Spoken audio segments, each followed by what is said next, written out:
2 মাসে নিয়োগ, যোগ্যদের প্রতিশ্রুতি স্কুল সার্ভিস কমিশনের কর্তার। তো এরকম একটি প্রতিবেদন বর্তমান পত্রিকায় প্রকাশিত হয়েছে।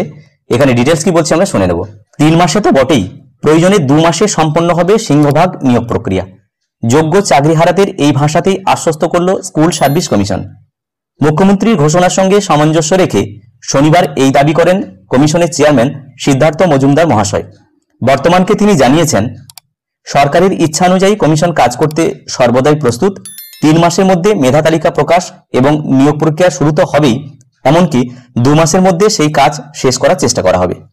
সিদ্ধার্থবাবুর বক্তব্য, শুক্রবার সাংবাদিক বৈঠকে তার একটি মন্তব্য নিয়ে প্রকাশিত খবরে কিছুটা বিভ্রান্ত তৈরি হয়েছিল।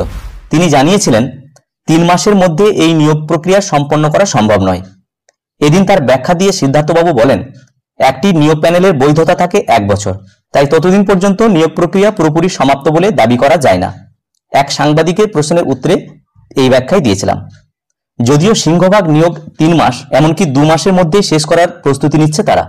স্কুল সার্ভিস কমিশন এবং আদালতের বিচারে সরাসরি অযোগ্যদের বাদ দিয়েই চলবে এই নিয়োগ প্রক্রিয়া। 7 এপ্রিল মুখ্যমন্ত্রী মমতা বন্দ্যোপাধ্যায় চাকরিহারাদের বক্তব্য শোনার জন্য নেতাজি ইনডোর স্টেডিয়ামে উপস্থিত থাকছেন। সেখানে চাকরিহারাদের সুবিধা অসুবিধা দেখভালের জন্য শাসক দলের শিক্ষক সংগঠনগুলি দায়িত্ব পেয়েছে।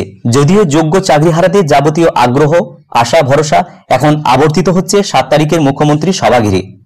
এখনই কোনো রাজনীতির ফাঁদে পা দিতে রাজি নন তারা।